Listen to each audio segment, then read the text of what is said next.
জানালার পাশে সিট। এখন খালি পাশের সিটে একটা মেয়ে বসলেই পুরো ষোড়গলা পূর্ণ হয়ে যেত। তুঝে দেখা তো ये জানা। High, hello. প্লিজ আপনি যদি কিছু মনে না করেন আপনি কি একটু এদিকে সরে বসবেন? ও শিওর শিওর, আপনার জানলার পাশে বসবেন? হ্যাঁ please please please. Thank you so much. বাবা আসো তো। আচ্ছা শুনুন না, আমার বাবা কখনো একা একা কোথাও যাননি তো, আপনি একটু বাবার দিকে খেয়াল রাখবেন কেমন? থ্যাংক ইউ বাবা, আমি যাই তাহলে। ঠিক আছে মা, তুই যা, সামনে স্টেশন নেমে যাস। আঙ্কেল আমি বলছিলাম কি, মুরব্বী মানুষ জানলার পাশে বসাটা ঠিক না, ইটস নট সেফ। না না ঠিক আছে, জানলার পাশে বসতে আমার ভালো লাগে।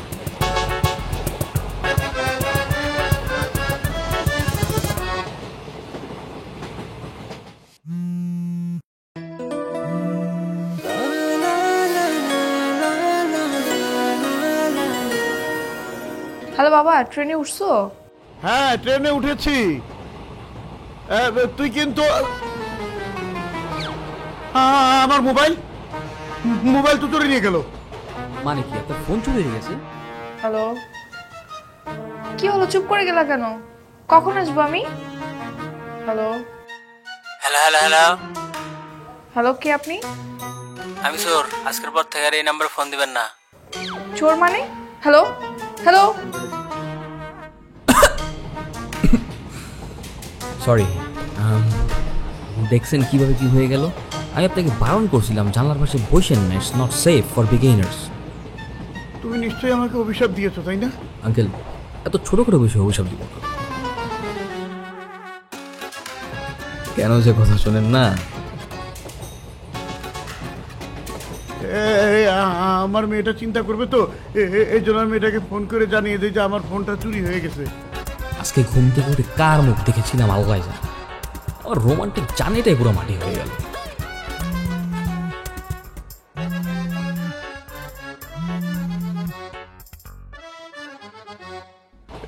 হ্যালো তিতলি, তিতলি আমি তোর বাবা।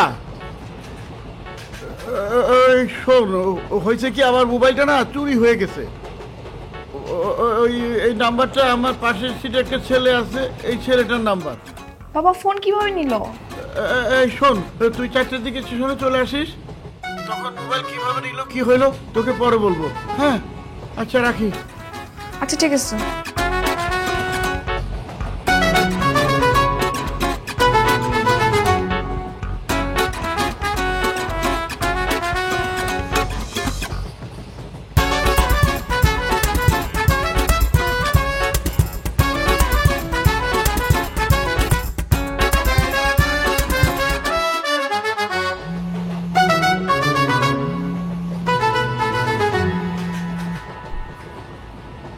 আবার হ্যালো, আমার বাবা কি করছে? আপনার বাবা আর আমি একসাথে নাকটা কি করছি। আচ্ছা আপনি একটু আমার বাবার দিকে খেয়াল রাখবেন, হ্যাঁ? যদি ওয়াশরুমে যেতে সঙ্গে সঙ্গে যাবেন। মনে হচ্ছে আমার শ্বশুর, প্রতিটি মিনিটে মিনিটে তার সেবা করব। হ্যালো, কিছু বলছেন না যে? আচ্ছা আমি স্টেশনে আসতেছি, আপনি ট্রেন থেকে নেমে গেলে আমাকে একটা কল করবেন। ঠিক আছে, রাখি, হ্যাঁ বাই। আগে স্টেশনে আসো, বিরক্ত করছিস না? কানের নিচে ঠাটায় যদি দুটা চক্করা না মারছি, আমার নাম রুদ্র না।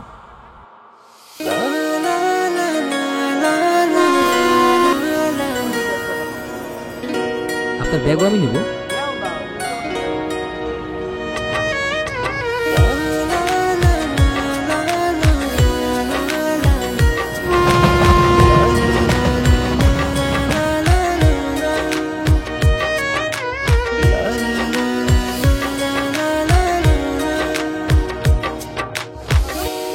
এত লেট হলো কি করে? কতক্ষণ ধরে দাঁড়িয়ে আছি? ট্রেন লেট করছে রে মা।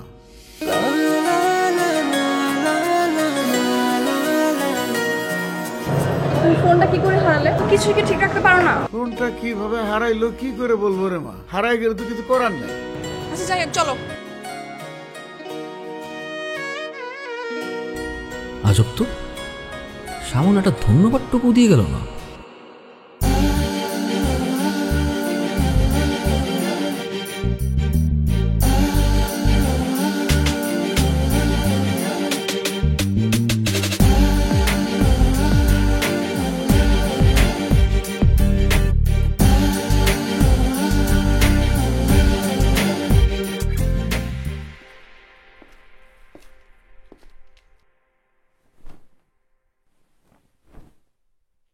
মা কেমন আছো? আমি ভালোই আছি। একটু ভালো নাই। তুই যে 5 দিন বাসায় ছিলি না, সেই 5 দিনের একদিনও সে ঠিকঠাক মতো ওষুধ খায়নি, কোনো নিয়ম কানুনে বেলায় নেই। মা এসব কথা আর কতবার শুনতে হবে বলো তো? তোমাকে কি সুস্থ হতে হবে না বলো? হ্যাঁ, তুমি কি ডাক্তারের কথা শুনবে না? আরে ধুর, আমার এত এত ওষুধ খেতে আর ভালো লাগে না। আর তোর বাবাও বাসায় থাকে না, সে অফিসে চলে যায়, সারাক্ষণ বাসায় একা একা থাকি। এই বিছানায় শুয়ে থাকতে আর কত ভালো লাগে বল। মা আমি তো বললাম জাস্ট কয়েকটা বছর ধৈর্য ধারণ করো। হ্যাঁ, আমি গ্র্যাজুয়েশনটা কমপ্লিট করি, তারপর একটা ভালো জব নেই, দেন আমি একটা বিয়ে করে ফেলবো। তারপর আমার বউয়ের সাথে দিন রাত 24টা ঘন্টা তুমি গল্প করো, কোনো সমস্যা নেই। আরো কয়েক বছর? ততদিনে দেখবি আমার কবরের মাটিও সমান হয়ে গেছে। মা আমি তোমাকে বারবার মানা করছি যে তুমি আমার সামনে এসব কথা বলবা না, আমার শুনতে ভালো লাগে না।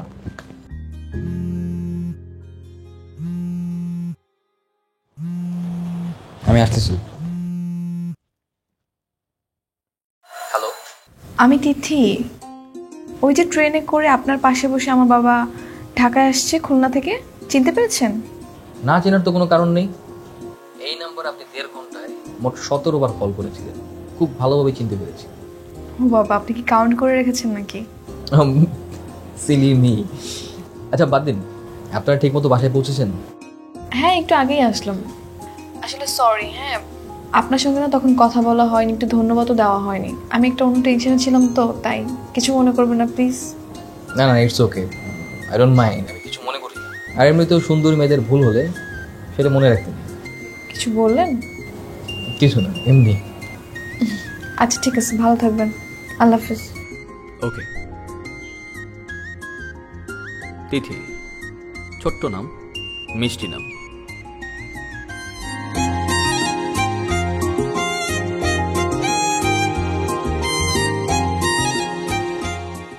High high.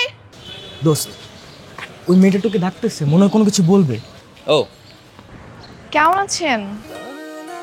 ওই যে কালকে স্টেশনে, মনে আছে? মনে আছে, মনে থাকবে না কেন? তো আপনি এখানে বাসা কি এদিকটাতে? হ্যাঁ, ওই যে 12 নম্বরে, এটা আমার বান্ধবীর বাসা। আচ্ছা আচ্ছা আচ্ছা, গ্রেট। আচ্ছা, তোরা দুজন কথা বল, আমি তেলে চাই। তো বান্ধবীর বাসা এখানে কোনো পারপাসে? হ্যাঁ, একটু কাজে আসছিলাম, কিন্তু দেখুন না এখন কোনো রিক্সাই পাচ্ছি না, আমি যে বাসায় যাব। এদিকটাতে রিক্সা পাওয়াটা একটু টাফ, স্পেশালি ভর দুপুরে, কজ দিন শেষে তাদেরও তো একটা রেস্টের প্রয়োজন আছে, তাদেরও ক্লান্তি আছে। আপনি চাইলে আমি আপনাকে সঙ্গ দিতে পারি, সমস্যা নেই, আমরা কিছু দূর হাঁটলেই হয়তো রিক্সা পেয়ে যেতে পারি। না না, এর জন্য আবার থ্যাংক ইউ বলতে হবে না, জাস্ট বাসায় একটা ফোন দিলেই হবে। লজ্জা দিচ্ছেন? না না, লজ্জা দিব কেন, ছি, প্লিজ। আপনার ওই মা তো। কেমন আছে? ওই তো এটা।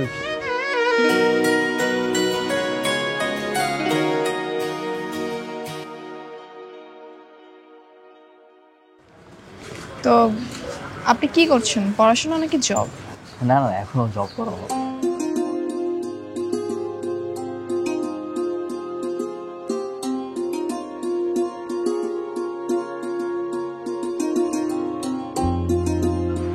থ্যাংক ইউ, আমি তাহলে আসি।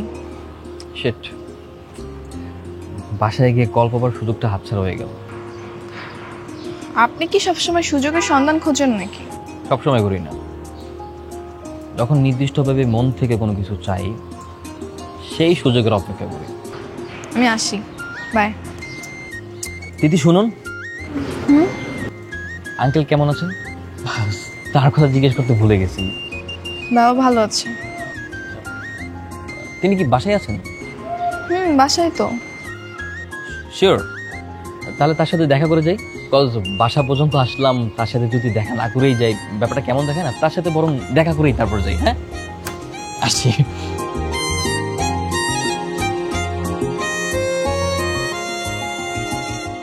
বাবা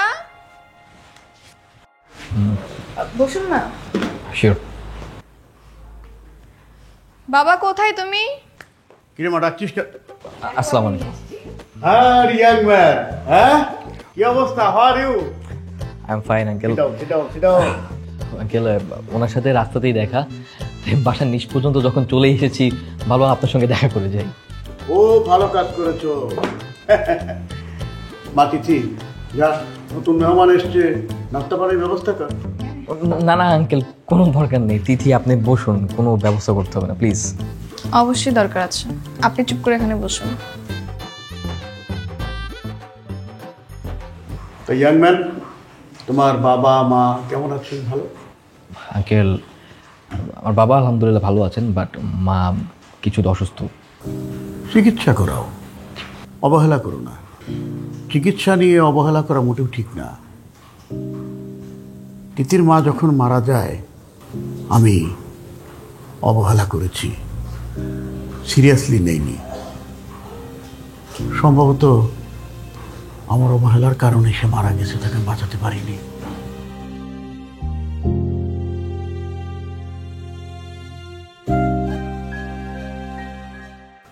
ওটা হচ্ছে আমি যখন ভার্সিটিতে পড়াশোনা করেছি তখন আমার ফুটবল টিম চ্যাম্পিয়ন হয়েছিল। Nice nice, very nice. সবাইকে কি তোমার প্রাইজের কথা বলতে হয় বাবা? আমি দেখালাম কোথায়, ও নিজে থেকেই দেখেছে। তো হাতে করে এনে দেখাবে না? তুমি তো সবাইকে হাতে করে এনে দেখাও। আচ্ছা ঠিক আছে, যা নিয়ে আয়। না না আঙ্কেল, কোনো দরকার নেই। তিথি প্লিজ, দরকার নেই। আমি ওইখান থেকে দেখছি, এটাই এনাফ ফর মি। দরকার আছে, না হলে আমার বাবার শান্তি হবে না। আপনি বসুন।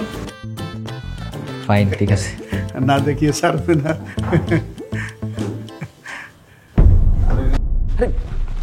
দেখি। শিট, আরে কিছু হয় না, আপনি ছাড়ুন। কিছু হয় নাই মানে? আপনি দেখছেন কি হয়েছে? একটু পরে এই জায়গাটা পুরো ফুলে যাবে। আঙ্কেল, আইস আছে, আইস দিতে হবে, নাহলে একদম পুরো ফুলে যাবে একদম। আহা, কিছু হয়নি, তুমি চিন্তা করো না তো। না না বাবা, আপনি বুঝতে পারবেন না যে কতটা আঘাত লেগে গেছে। আমি মালিশ করে দিচ্ছি, আমি এক্সপার্ট। আমি মেডিকেল স্টুডেন্ট, ব্যথা কতটুকু লেগেছে আমি অনুভব করতে পারছি। ছাড়ুন। সরি, মানে আপনি ডক্টর? ডক্টর হইনি, তবে খুব তাড়াতাড়ি হয়ে যাবে ইনশাআল্লাহ। ও,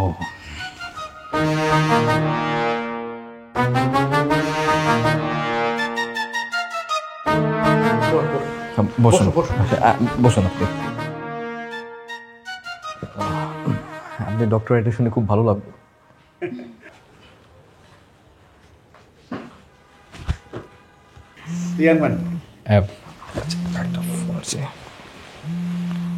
এক্সকিউজ মি। হ্যাঁ বাবা, বলো। এই শোন, তোর মা আবার অসুস্থ হয়ে পড়ছে, আমি হসপিটালে নিয়ে আসছি। তাড়াহুড়োর কারণে তোর খবর দিতে পারিনি, তুই তাড়াতাড়ি চলে আয়, হসপিটালে চলে আয়। আচ্ছা ঠিক আছে, আমি এখনই আসছি। ওকে। কোনো সমস্যা? আমার মা বেশ কয়েকদিন যাবত অনেক অসুস্থ ছিল, আজকে হয়তো অনেক বেশি সমস্যা হয়ে গেছে। আমাকে ইমার্জেন্সি এখনই হাসপাতালে যেতে হবে। আঙ্কেল সরি, আমাকে এখন হাসপাতালে যেতে হচ্ছে। ঠিক আছে, অন্য একদিন দেখা হবে। বাবা আমিও যাই ওনার সঙ্গে। হ্যাঁ যা।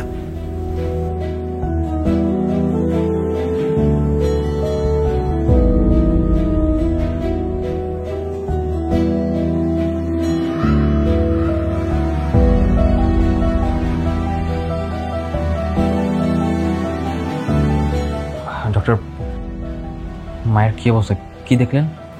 ওই আগের মতোই অবস্থা, আপনারা তো পুরোটাই জানেন, কোনো কিছু তো আর লুকানো হয়। তারপর যেহেতু নিয়ে এসছেন, আমরা আমাদের সর্বোচ্চ চেষ্টা করছি। মানুষটা যন্ত্রণায় ছটফট করছিল, বাসায় রেখে কিভাবে সহ্য করি বলেন ডাক্তার সাহেব? না ঠিক আছে, নিয়ে এসছেন, ভালো করছেন। দেখি আমরা কি করতে পারি। স্যার, দেশের বাইরে পাঠিয়ে কি কোনো সম্ভাবনা নেই? ওই সম্ভাবনা থাকলে তো আমি বলতাম, তাই না? ঠিক আছে, তুমি একটু আমার সাথে বাইরে আসো।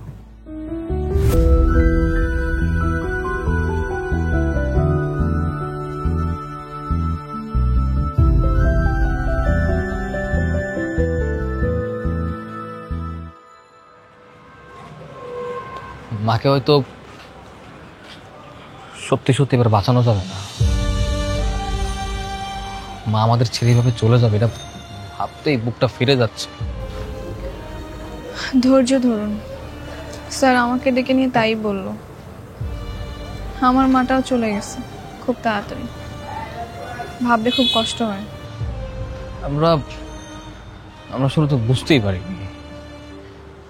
শুরুতে বুঝতে পারলে হয়তো কিছু করতে পারতাম। আন্টি কতদিন ধরে অসুস্থ? অনেকদিন ধরে। আমাদেরকে কোনো কিছু বলেও নাই, সব কিছু সবসময় চেপে রাখতো। সমস্যা নেই, টেনশন করবেন না। আমি তো মেডিকেলেই পড়ছি, আমি সবসময় আন্টিকে দেখাশোনা করতে পারবো। আপনি একটু ধৈর্য ধরুন। আচ্ছা, আমি চলে আসছি, আপনি তাহলে যান সাবধানে। আমি বাসায় গেলাম। টেনশন করবেন না, হ্যাঁ? আল্লাহ হাফিজ।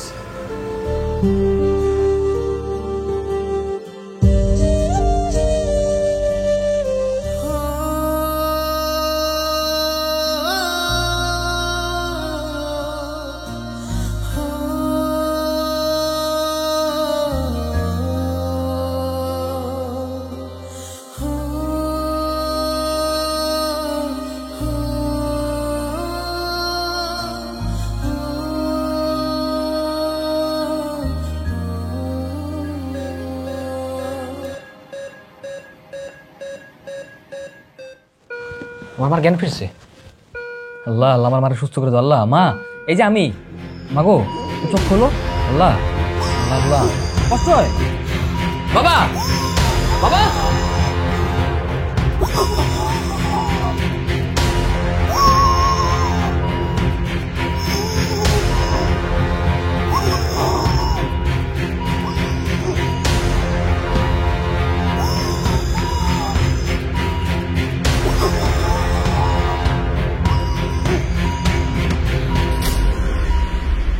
কি হয়েছে ডাক্তার? উনি এখন স্টেবল আছেন।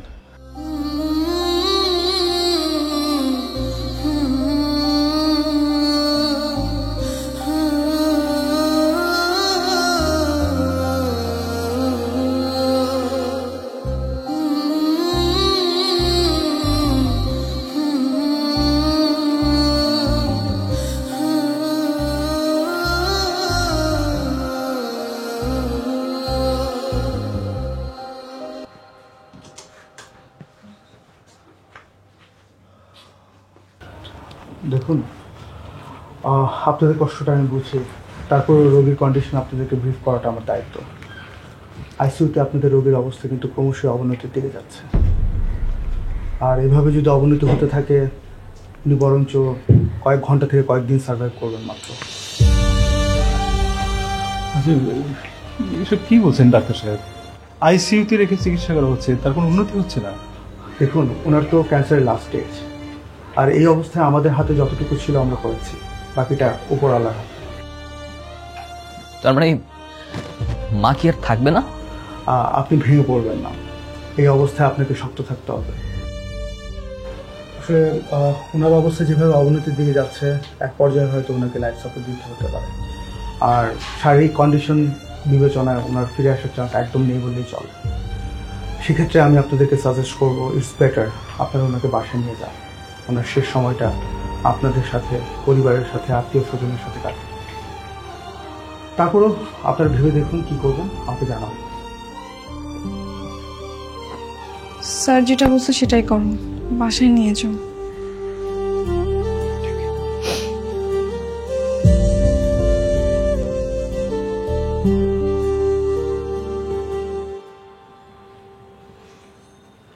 তোর মাকে আমি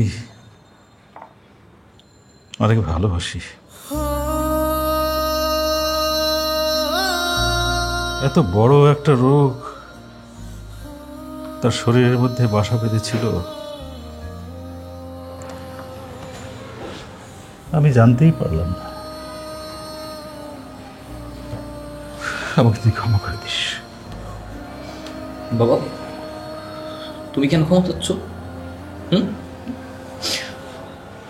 মার ক্যান্সারের জন্য তো আর তুমি অপরাধী না, না? আমাদের ভাগ্যটাই খারাপ। তিথি মেয়েটা কি তোর বান্ধবী? খুব ভালো মেয়ে,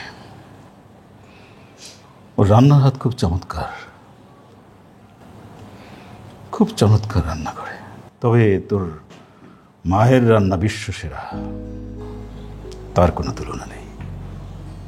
মেয়েটাও কিন্তু খুব ভালো রান্না করে। জানো বাবা, ছিল না মা নেই।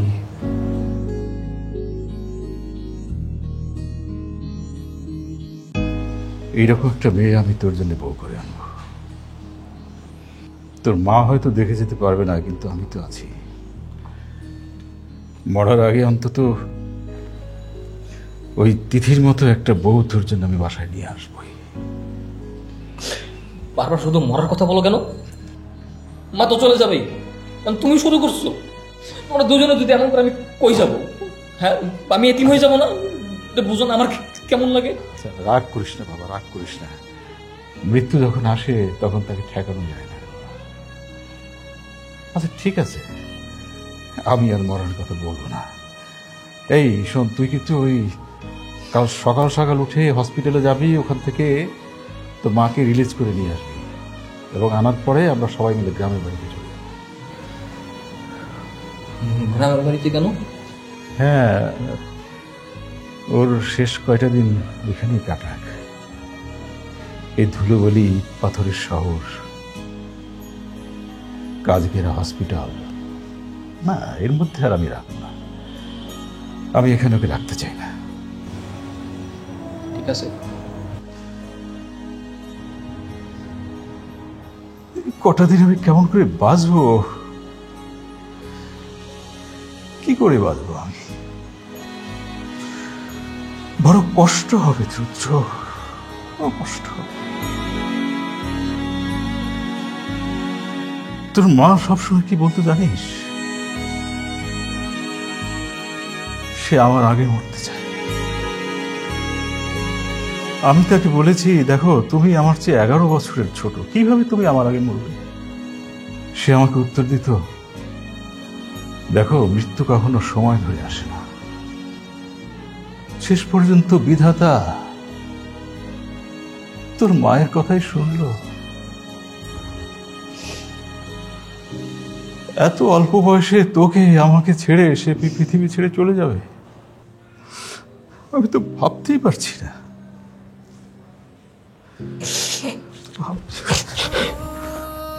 বাবা, বাবা প্লিজ মাকে বাঁচাও বাবা, আমি আমার মাকে ছাড়া থাকতে পারবো না বাবা। বাবা তোমরা ছাড়া তো আমার কেউ নেই। আমার মা যদি মারা যাবে, কার কাছে গিয়ে বলবো আমাকে আমাকে আমার করো মা? কারকে মার বলে ডাকবো? কার কাছে কি শান্তি পাবো? বাবা প্লিজ, বাবা আমি থাকতে পারবো না বাবা প্লিজ। কাঁদিস না, আমি বেঁচে আছি তো, বেঁচে আছি আমি। এত ভয় করিস না, চিন্তা করিস না, শুধু নামাজ পড়ে ওর জন্য একটু দোয়া কর, যেন একটু শান্তিতে মরতে পারে। কান্দিস না, কান্দিস না, আমি তো আছি। 11 বছরের বড় হয়েও আমি কেন যে অভিশাপ নিয়ে বেঁচে আছি, নাকি তোর জন্য বেঁচে আছি আমি জানি না, আমি জানি না, আমি জানি না। হ্যাঁ আচ্ছা ঠিক আছে, ওই 3টের সময় চলে আসলেই হবে। রাখি। মা তিথি, তুই কি হাসপাতালে যাচ্ছিস নাকি? হ্যাঁ বাবা, আজকে রুদ্রর মাকে রিলিজ করে বাড়িতে নিয়ে যাবে। ও, আমারও তো যাওয়া উচিত, কিন্তু বাসায় তো মেহমান আসবে। তো সমস্যা নেই, আমি যাই, তোমার যেতে হবে না, আমি কাজ শেষ করে চলে আসবো। না না, এক কাজ কর, তোর আসার দরকার নেই।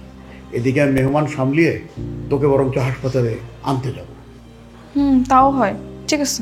যা তাহলে। হ্যাঁ রুদ্র, অ্যাম্বুলেন্সে কি আমার জায়গা হবে নাকি বাসে যেতে হবে? জায়গা হবে না কেন বাবা? অ্যাম্বুলেন্সে তো অনেক জায়গা আছে। শোন, অ্যাম্বুলেন্সের ড্রাইভার রে খুব আস্তে চালাইতে বলবি, নাহলে তোর মায়ের কষ্ট হবে।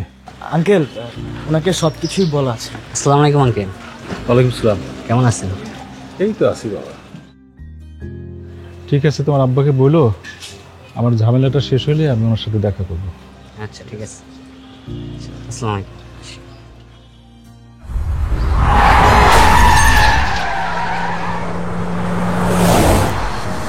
বাবা, বাবা, বাবা তো খোলো বাবা চোখ খোলো। আসিফ, এই তাদের অ্যাম্বুলেন্স ব্যবস্থা কর, বাবার হাসপাতালে নিতে হবে। আমি তোর মায়ের আগেই মরে যাচ্ছি, হসপিটালে নিয়ে কোনো লাভ হবে না। দাঁড়া বাবা, তুমি আমার মারা গেছি পারো না বাবা, তুমি সব কি বলতেছো বাবা? তুমি খালি চোখ খোলা রাখো বাবা। বাবা বাবা বাবা কথা বলো বাবা, বাবা।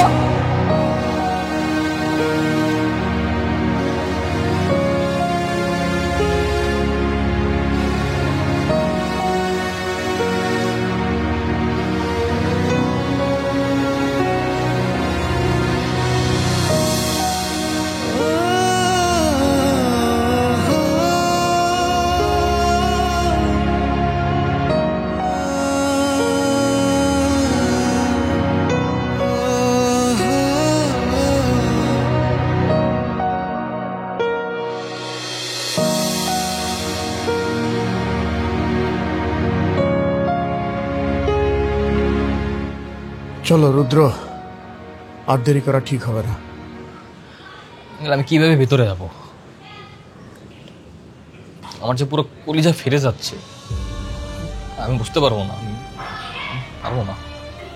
আমি জানি এই কষ্টের বোঝা অনেক ভারী। আমি তোমাকে সান্ত্বনা দিব না, শুধু এতটুকু বলবো, মনে জোর রাখো। আন্টি এখনো অসুস্থ, তোমাকে তার সেবা যত্ন করতে হবে। তোমার বাবার লাশটা এই পাশে রাখা হয়েছে, আর তোমার মা ওই পাশে। তোমার মার পাশে তো তোমাকে থাকতে হবে বাবা, তোর মাকে তো সান্ত্বনা দিতে হবে। চল।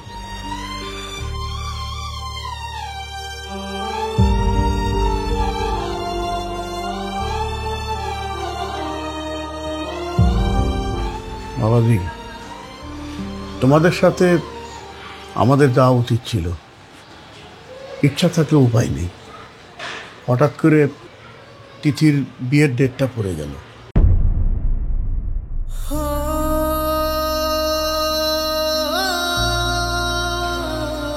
বিয়েটা ওর মামাই ঠিক করেছে, ছেলে ডাক্তার, খুব ভালো ছেলে, মানে সবকিছু কেমন তাড়াতাড়ি হয়ে যাচ্ছে। ড্রাইভার সাহেব কোথায় গেল?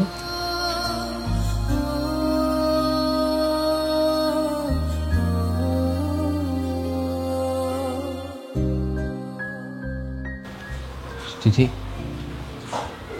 তোমার বিয়ে ঠিক হলো কবে? সপ্তাহখানেক আগে। তোমার পরিস্থিতি ভালো ছিল না, তাই আমি বলার সাহস পাইনি।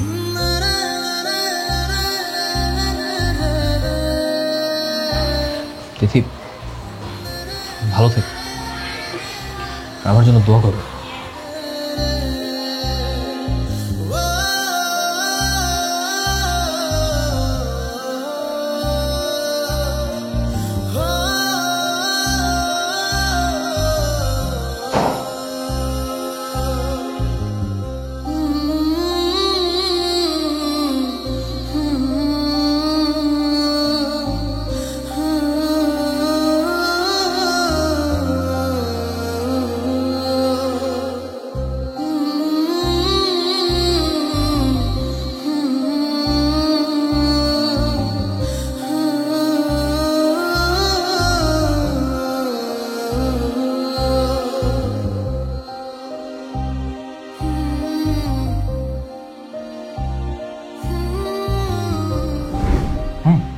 আমি গ্র্যাজুয়েশনটা কমপ্লিট করি, তারপর একটা ভালো জব নেই, দেন আমি একটা বিয়ে করে ফেলবো।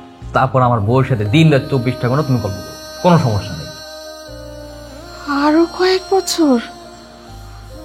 ততদিনে দেখবি আমার কবরের মাটিও সমান হয়ে গেছে। মরার আগে অন্তত ওই তিথির মতো একটা বউ তোর জন্য আমি বাসায় নিয়ে আসবো। বারবার শুধু মরার কথা বলো কেন? মা তো চলে যাবেই, তুমি শুরু করছো। তোমরা দুজনে যদি এমন করে, আমি কই যাব? হ্যাঁ, আমি এতিম হয়ে যাবো না? এটা বুঝো না আমার কেমন লাগে? রাগ করিস না বাবা, রাগ করিস না। এ আল্লাহ, আমার কাছ থেকে আমার মা বাবা সবকিছু ভাবে কেড়ে নিলে তুমি। শেষ পর্যন্ত বেঁচে থাকার সম্বল আমার ভালোবাসার মানুষ ছিল, সেও আমাকে ছেড়ে চলে গেল। আমি কি খুব বেশি অন্যায় করেছিলাম?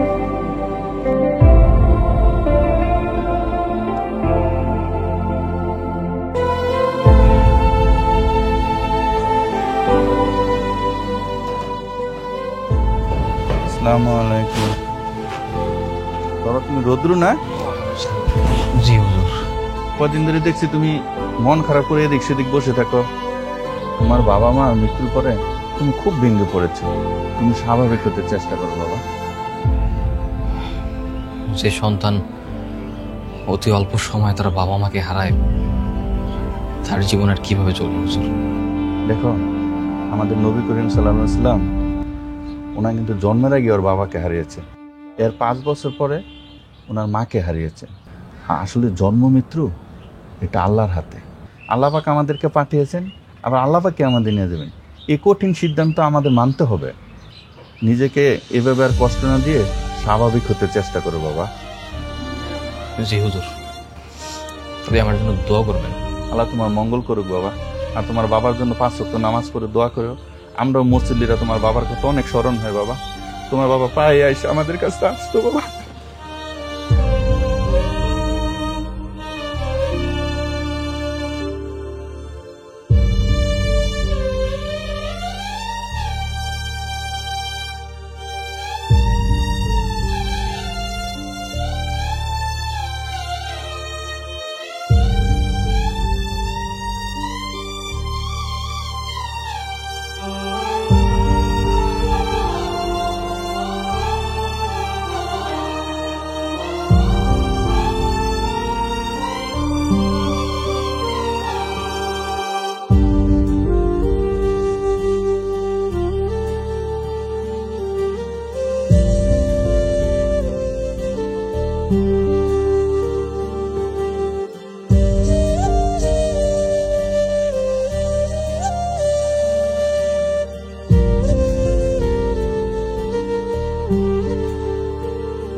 বারো নম্বর রুটে যাবা?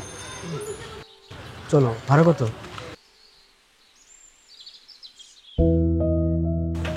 ভাইয়া, আপনি রুদ্রর ফ্রেন্ড না? হ্যাঁ, আপনি তিথি তাই না? হ্যাঁ। ভাইয়া, রুদ্র কোথায়? আমি না ওকে খুঁজে পাচ্ছি না কোথাও। সেই যে আন্টিকে নিয়ে গ্রামে গেল, তারপর আর কোনো যোগাযোগ হয়নি। ওর নাম্বারটাও অফ। ও আমাকে বলেছিল জানাবে, কিন্তু কিছুই করলো না।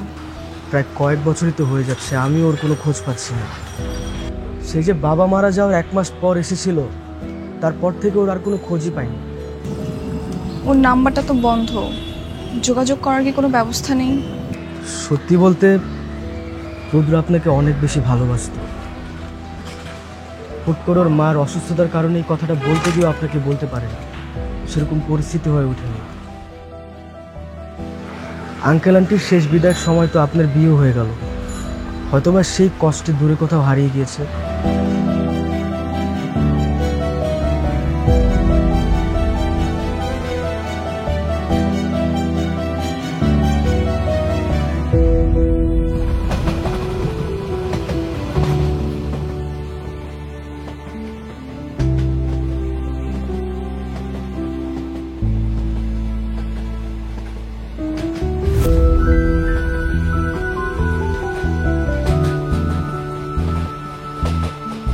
এই তিথি, এদিকে আসো।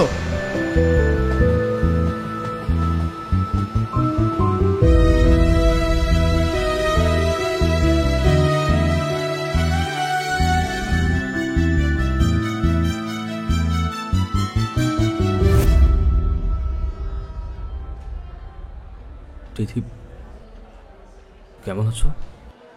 আমি ভালো আছি। আমার তো বিশ্বাসই হচ্ছে না যে তোমাকে আমি সামনাসামনি দেখতে পাচ্ছি।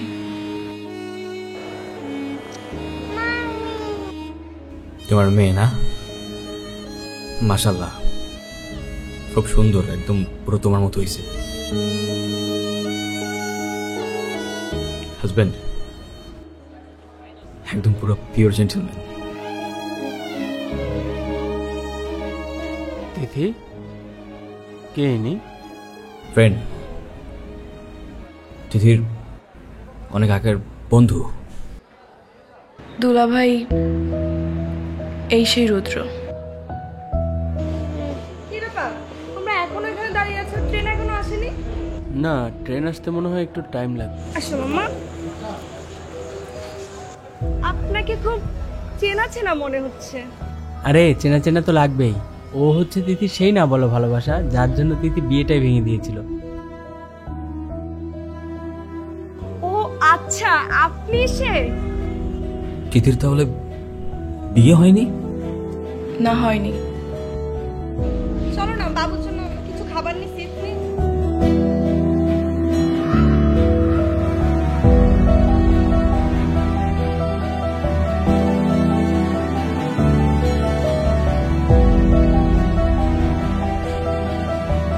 সত্যি তুমি বিয়েটা ভেঙে দিয়েছো? তো কি করব? বিয়ে না ভেঙে তো আর কোনো উপায় ছিল না। আমি এমন একটা বাবা মানুষকে ভালোবাসলাম যে আমাকে ভালোবাসলো ঠিকই, কিন্তু বলতে আর পারলো না। একবার বলতে তো পারতা রুদ্র। দেখো তিথি, বাস্তবতা অনেক কঠিন। ভালোবাসলেও সেই সময়টাতে ভালোবাসি বলার মতো সিচুয়েশন ছিল না। ছেলেটার মা মৃত্যুশয্যায় ছিল। দিন রাত 24টা ঘন্টা ছেলেটার মায়ের মৃত্যু ভয়ে তার দিন কাটত। ভাগ্যের কি দিন বলিস কেন, ছেলেটার মায়ের আগে তার বাবা চলে যায়। ঠিক সেই সময় তোমার বাবা এসে বলে তোমার বিয়ে ঠিক হয়ে গেছে। তখন সেই ছেলেটার কি বা করার ছিল বলো? তাই বলে এভাবে হারিয়ে যাবা? যাকে ভালোবাসি তাকেই যদি না পাই, থেকেই বা কি করবো? তুমি জানো না রুদ্র,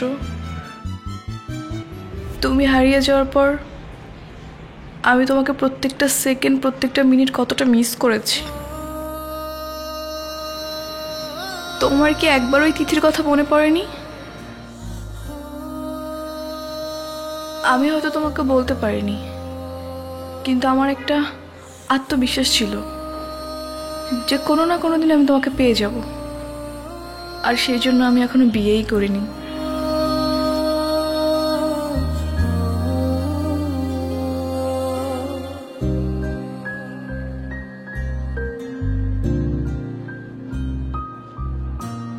সৃষ্টিকর্তা বড়ই মহান, দয়াবান। তিনি আমার প্রতি নির্দয় হতে পারতেন, কিন্তু তিনি নির্দয় নন। জীবনের সবকিছু হারিয়ে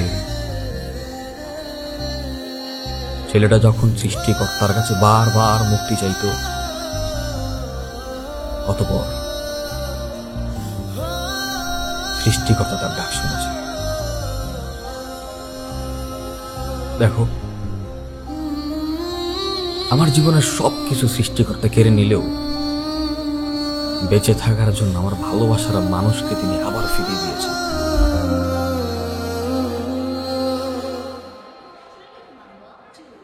রুদ্র, আমি কি তোমাকে একটু জড়িয়ে ধরতে পারি?